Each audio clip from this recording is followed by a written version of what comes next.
Well, good morning. I'm back. Today we're going to be doing chapter 4 of the Gospel according to Now. Now, one thing about this book is that it weaves through time. So it takes place in one area, and then thought processes from another time and place will be coming into play.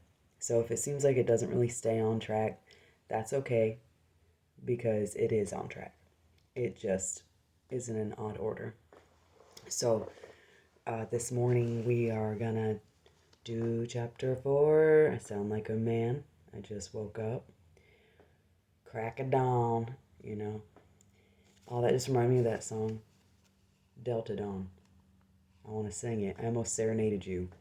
It took everything in me not to. Proud of myself. Maybe later. I love to sing. Anyway, let's do this, okay? You ready? You ready? I'm ready. Jesus was a traveler, and always had been. Since his childhood, Jesus would walk himself across the city landscape where he was raised. Not knowing what he was searching for, he found that his feet instinctually made their way to various places, meeting a plethora of different people. Not much had changed in this regard. Even after 32 years, he was still constantly roaming. Wandering the land came as second nature, and it was difficult for Jesus to remain inside. The times in his life when he did stay indoors were some of the worst moments he could think of. A loneliness dwelled within him when he kept himself inside closed doors. Even though he was also alone while he roamed, it did not feel lonely, perhaps because the world outside carried on bustling. When remaining still, thoughts crept into Jesus' mind that were not healthy. Regret, shame, and insecurity would permeate his being when inside alone, where those feelings would merely pass through when he was on the move. This is all handwritten, so that's why I'm reading it from these pages, okay? I wrote it by hand because it's old school. That's what I do. Anyway, Jesus had been having nightly dreams, intense situations in which Jesus felt that they were really happening. He felt that in the night his spirit was still at work, living an existence in another realm. Waking reality was almost not a reality at all, and was merely formed by the unconscious desires of society. Jesus understood that though he was in the world, he was not of the world. This meant that he must embrace the middle way which existed in between extremes. He must embrace that he would not be rich, but could not be poverty-stricken either. Being without was something that he embraced, so his Father in heaven consistently provided for his needs, always making sure that his Son could maintain his existence on earth. Jesus embraced work as much as he embraced rest, and was looking forward to the days ahead when he would be able to provide himself an income. Not for the sake of wealth, but for the sake of balance, which was the ultimate goal. He knew that the dogma of society was crumbling, that overworking oneself was a path that was becoming overgrown by weeds. The people were starting to experience the existential dread of existing purely to make money, and Jesus watched as the world around him cried out for rescue. He had no interest in saving humanity, however, but restoring God's intended purpose. The body and mind were the only concepts left separating Jesus from his Father, and spiritually they were always one. Jesus was of his Father, the aspect of God's character which embodied compassion and love. Jesus felt no animosity toward the world, but an acceptance that was coupled with righteous anger.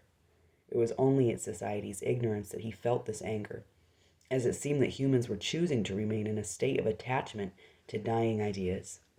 He understood, however, that society in itself had been controlled into believing what they did. Though each individual believed that they chose their perspective, he knew that it had been chosen for them.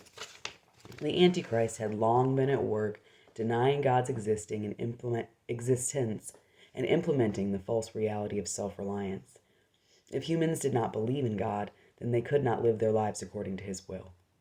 Because they had been taught to believe that life is random and sudden, Humanity did not know that they had been created in order to bring about the unity which existed in the beginning. Every life that came to be was an aspect of God's character and sovereignty, but they did not realize this.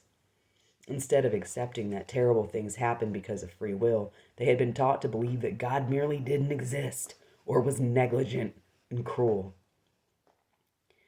In Jesus' first coming, he had been without blemish and without sin. In his second coming, however, Jesus had experienced every aspect of man's sinful nature as proof that he could abandon this way of life, choosing God over and over again. Jesus understood upon reflection that without God's presence, man had no choice but to sin. Through connection with his Father, a sinful life could be left behind, and unity could be put back into the human vessel. When relying on his fellow man to meet his needs for oneness and connection, Jesus was left hollow and empty, devoid of light and oneness. Sin is anything that disconnects one from God, and there were many ways to do this. Jesus understood, though, that there were even more ways to love and unify. Silence and solitude had become the staples of Jesus' current existence, understanding that one could not hear God's voice if they themselves were always doing the speaking. When in constant company, an individual would reflect what was around them, which was other people. In solitude, Jesus could reflect God's character because there was no one else around to influence him. His thoughts, feelings, and desires could be put into perspective when not being confirmed nor denied by external forces. Without false imagery and false ideation, Jesus was free to encompass the aspect of God's character which was the most prevalent: love. Jesus was learning to truly love himself and others as he was without the influence of another human's perspective of him. He had been raised to be self-conscious, self-critical, and untrusting of his nature. Now that he had been in solitude for so long, he was beginning to embrace the inner workings of his own spirit. He was not here to overpower nor to control, and conquering the ego was not an act at all, but the lack of action. Jesus was embracing that he did not have to try. He merely had to be. And with that, every gift and fruit of the Spirit would manifest within him. His light shone so bright in such a dark world, even despite the fact that he himself had reoccurring sensations of incompleteness and worldly desire. Jesus' presence was soothing in a world that felt the harsh sting of judgment and condemnation.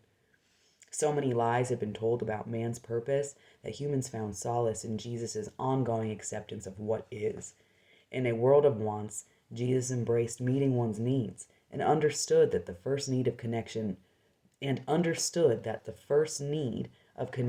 with Creator would result in the attainment of all of one's subsequent needs thereafter. At times it delighted him to think that the world passing him by was witnessing his ascent and second coming without their own knowledge.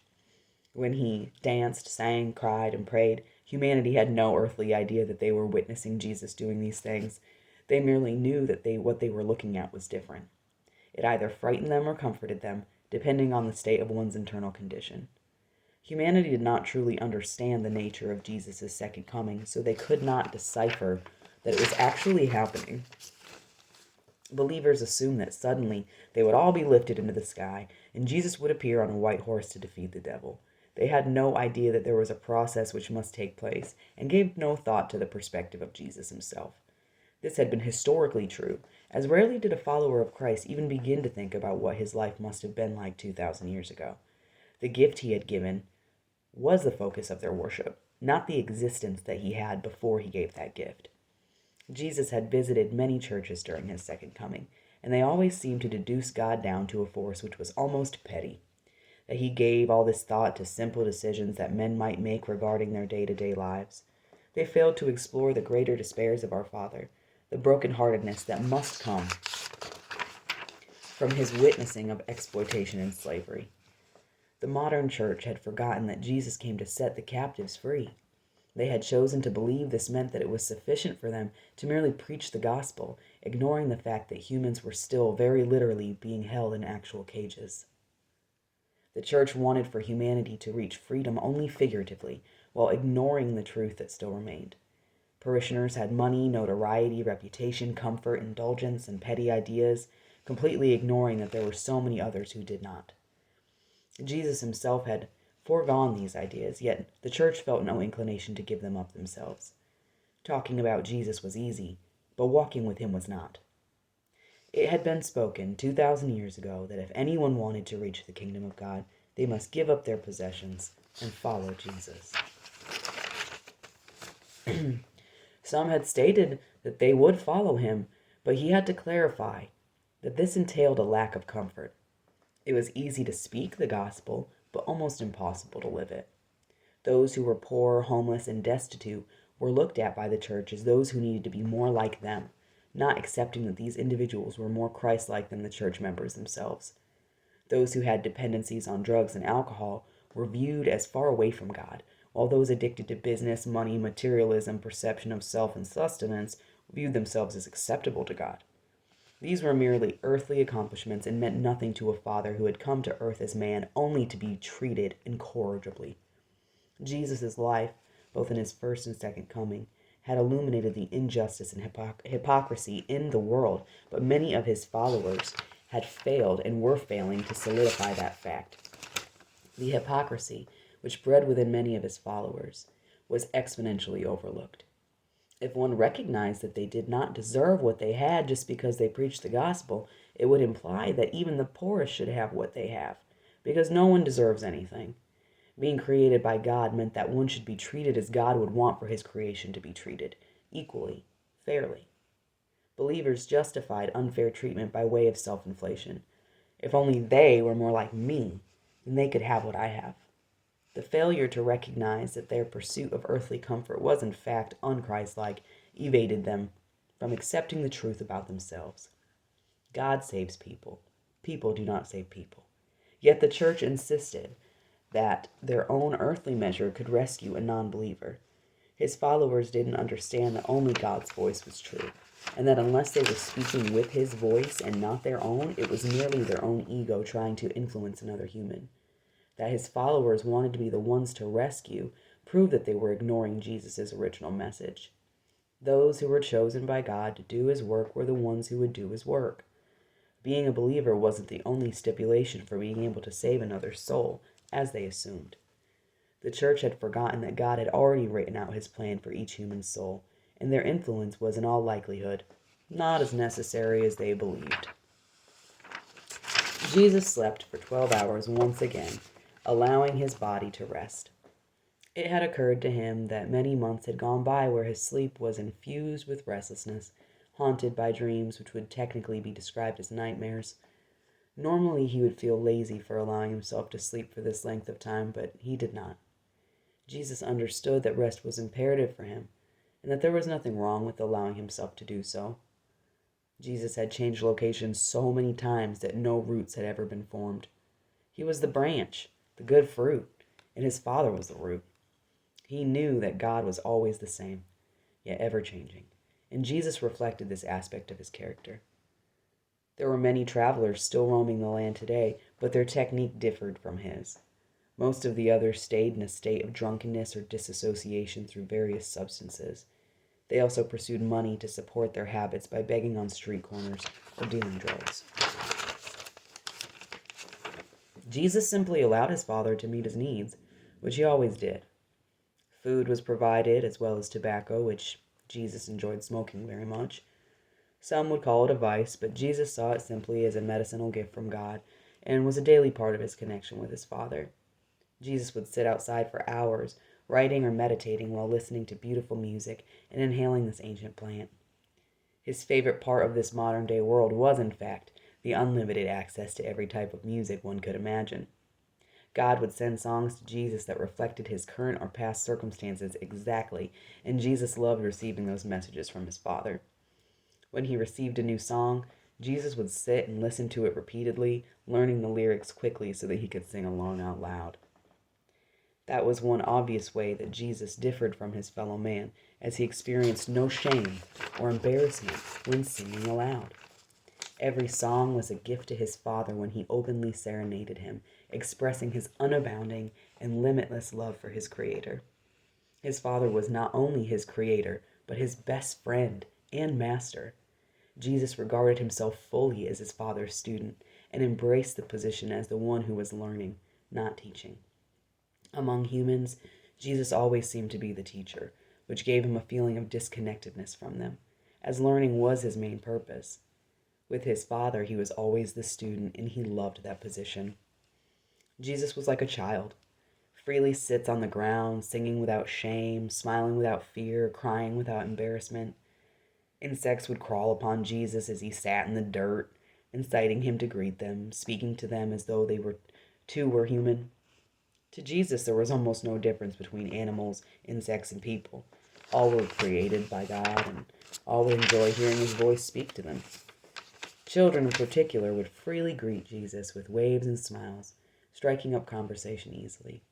They were drawn to his light and loving disposition, and he took great joy in interacting with these little ones. Adults were often confused by what they saw in Jesus, judgment infecting their minds, causing them to view Jesus as strange or unusual. Children, however, were drawn to his sincere smile and easy manner. At this moment, Jesus had a small spider crawling up his arm, which he found adorable. Where once he felt an aversion to all insects, he now felt delighted by their desire to be close to him. He couldn't even imagine how he was perceived by others. A small human being laughing on the ground, sitting beneath a tree, or on the side of a building.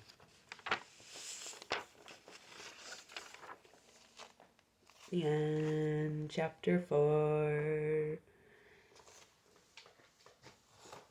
That's old Jesus getting into the middle way. You know what I'm saying? Man, I love this book. It's just getting better and better. It's really interesting how much my writing style has actually changed over the course of writing it as well. I find that very interesting. It's a whole other ball game. So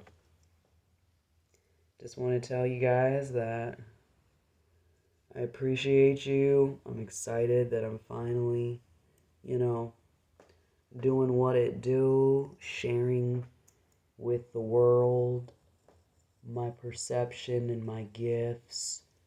It's been a long time since I have felt that I could share myself, with humanity, because it's a rough crowd. It's a rough crowd.